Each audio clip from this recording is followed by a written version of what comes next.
for everyone. Tonight, breaking news as we come on the air, the stunning arrest. The former police officer surrounded and arrested, accused of the unthinkable. 12 murders, at least 45 rapes, 120 burglaries. Tonight, his alleged reign of terror and the major clue that came just days ago. We also have breaking news at this hour on President Trump and his personal physician, who he picked to lead the VA.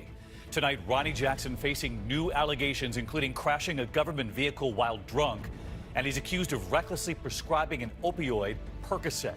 Tonight, Admiral Jackson fighting back what he said just a short time ago. The urgent manhunt underway at this hour. The sheriff's deputy shot and killed the gunman stealing his car. He is on the run tonight. The student takedown. Her mother outraged tonight over a deputy seen slamming her daughter to the floor, sent to the ER. The sheriff's department defending their deputy tonight. This evening, the recordings leaked NFL players and owners their private meeting to talk about NFL protests and President Trump. The president's own friend, Bob Kraft, and what he said about the president.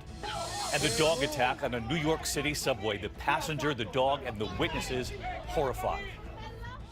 This is ABC World News Tonight with David Muir. Good evening, and it's great to have you with us here on a Wednesday night. And we begin with that bombshell arrest, that former police officer who authorities say went on a reign of terror for so many years. The numbers, as I mentioned, are simply staggering. At least 12 murders, 45 rapes. They have been searching for more than 4 decades, and tonight the major clue that unlocked this just days ago. They say this is their man, Joseph DeAngelo, now 72, arrested outside his home. They surprised him. He spent years as a California police officer. He'd been married. ABC's Whit Johnson leads us off from California on the man dubbed the Golden State Killer. Tonight, hiding in plain sight, police say one of the most elusive serial killers in American history has been captured outside his suburban home. We found the needle in the haystack, and it was right here in Sacramento. Law enforcement now identifying 72-year-old Joseph James DeAngelo as the Golden State Killer.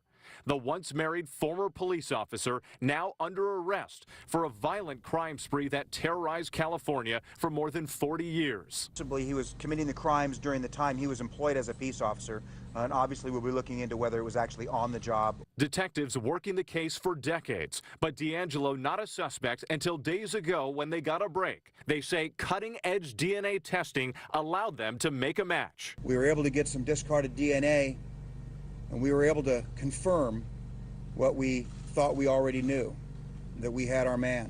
At least 12 murders, 45 rapes, and more than 100 burglaries spread fear across the state in the 1970s and 80s. His voice allegedly heard in this chilling phone call, taunting one of his victims.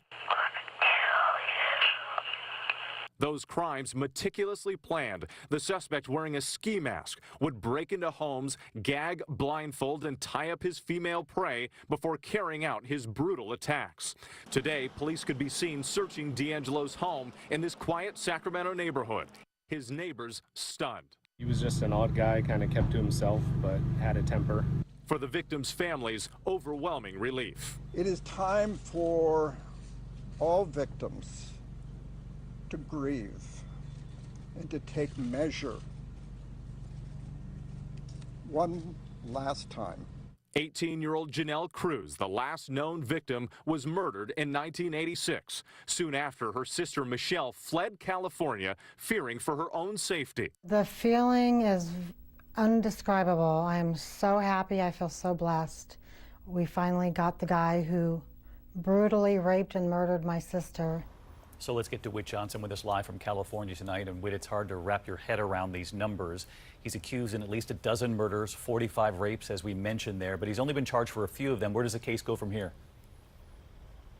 And David, this is just the beginning. That key DNA evidence came to light only 6 days ago. Prosecutors say that DNA and the methods he used links dozens of these cases up and down the state. They're promising more charges in the coming days. David? Whit Johnson leading us off tonight. Whit, thank you. We are also following breaking developments at this hour involving President Trump's personal physician, the president's pick to lead the VA, and there are new allegations uncovered tonight.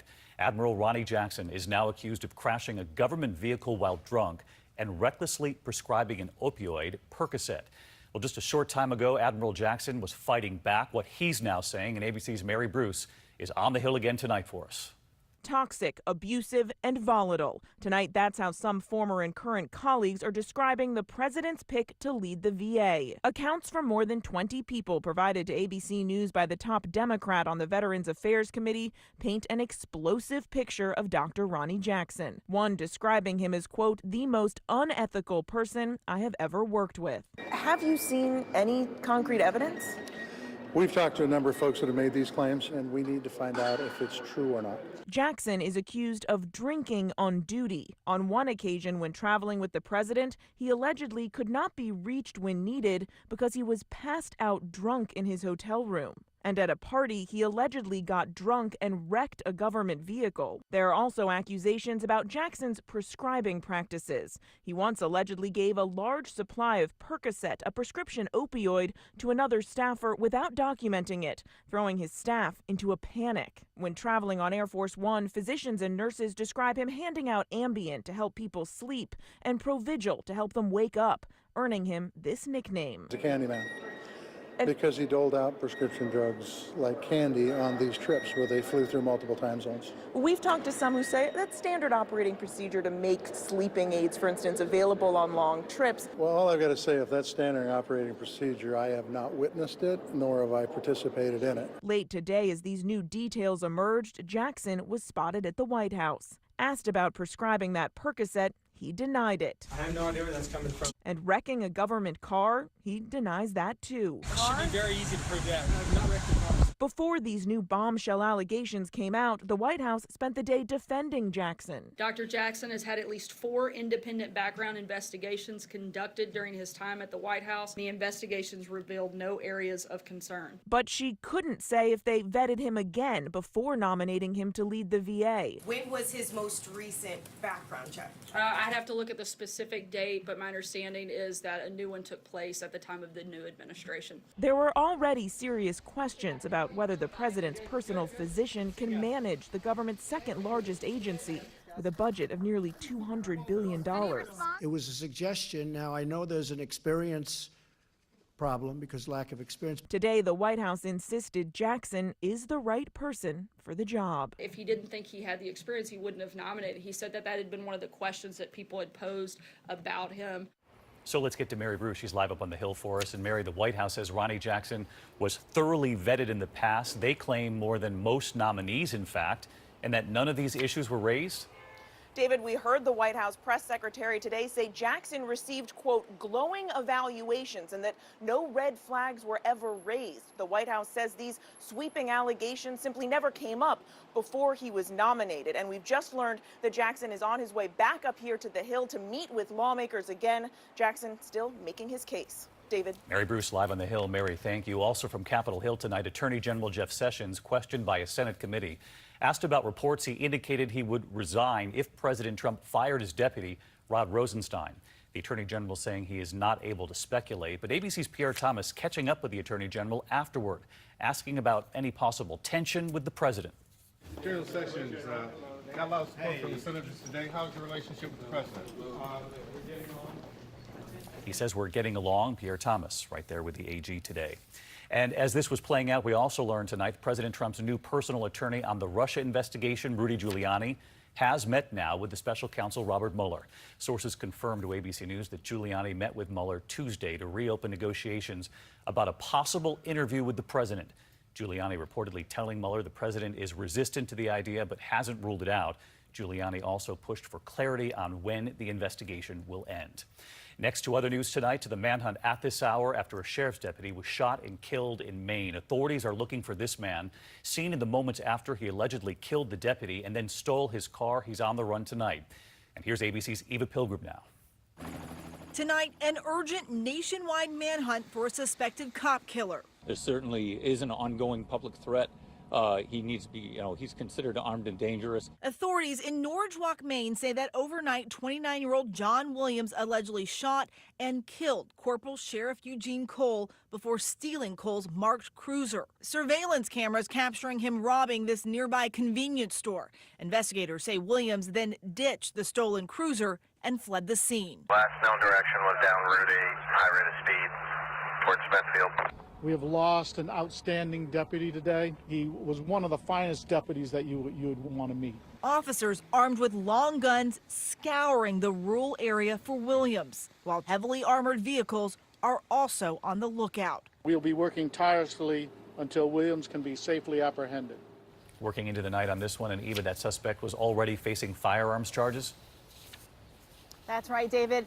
Williams was expected to be in a Massachusetts court today on those firearms charges. He is now likely facing murder charges as well. David. Eva, thank you. And we should mention that killing in Maine just 24 hours after an attack on police officers in Dallas. Tonight, one of those officers has died. Rogelio Santander, his partner and a Home Depot employee, shot during an arrest for shoplifting. The suspect leading authorities on a harrowing chase across the city overnight, eventually captured. Armando Juarez is now in custody tonight. He's been charged with capital murder. Next tonight here, the controversial student takedown, the school resource officer accused of using excessive force on a teenage girl. That 16-year-old ending up in the ER. Authorities tonight defending the deputy, and ABC's Victor Akendo is in Florida. I'm not gonna hurt you. Controversy tonight over a violent takedown caught on camera. Give me your hand. The Pasco County Sheriff's Office says Sun Lake High School administrators asked Corporal Rich Stacken for assistance with a female student who was skipping class and causing a disruption in the cafeteria. Ow!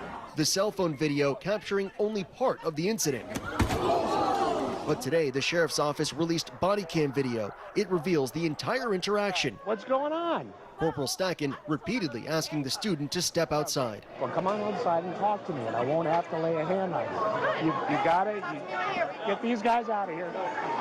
Out. Go. Oh, now you want to touch me? I'm not going to hurt you. The body cam shows the student raise her hand at the corporal, and that's when he took her to the ground and into custody. The Sheriff's Office saying they're aware of reports she was taken to the hospital. Tonight, after reviewing the evidence, the sheriff says they stand by Stacken's actions. Everything implies that he did what he was supposed to do in his role and responsibility, and he'll be going back into that school again. The student is being charged with resisting arrest and disrupting a school function. Her family has reportedly hired an attorney. David? Victor Akendo tonight. Thank you, Victor. And the president's travel ban was before the Supreme Court today, and court watchers say many of the judges appeared to side with the government's argument, the White House argument. Hawaii and several private plaintiffs arguing the president exceeded his authority with that ban and that it discriminates against Muslims. There was scrutiny in many of their questions, though. Justice Elena Kagan asking this. Let's say in some future time, a president gets elected who is a vehement anti-Semite and asks his staff or his cabinet members to issue recommendations so that he can issue a proclamation of this kind. And they dot all the I's and they cross all the T's. And what emerges is a proclamation that says no one shall enter from Israel. If his cabinet were to actually come to him and say, Mr. President, there is honestly a national security risk here and you have to act, I think then that the president would be allowed to follow that advice, even if it's in his private heart of hearts he also harbored animus. Audio from the Supreme Court. A final decision is expected at the end of June. In the meantime, we move on tonight. The recordings leaked. NFL players and owners, their private meeting, they were talking about NFL protests and President Trump. And the president's own friend, Patriots owner Bob Kraft, and what he said about the president. Here tonight, Gio Benitez. The president and the Patriots again and again talking up his friendship with star quarterback Tom Brady and team owner Bob Kraft. I have friends, they own teams, and Bob Kraft is a great owner. Kraft even giving the president his own Super Bowl ring. No team has been this good for this long.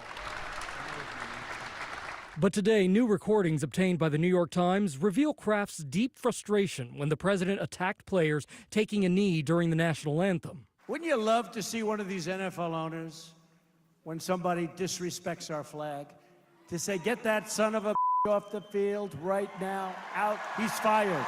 The president's words, topic A, at a private meeting of NFL owners and players in October. According to the Times, Kraft called on the group to address the elephant in the room, this kneeling. The problem we have is we have a president who will use that as fodder to do his mission that I don't feel is in the best interests of America. It's divisive and it's horrible.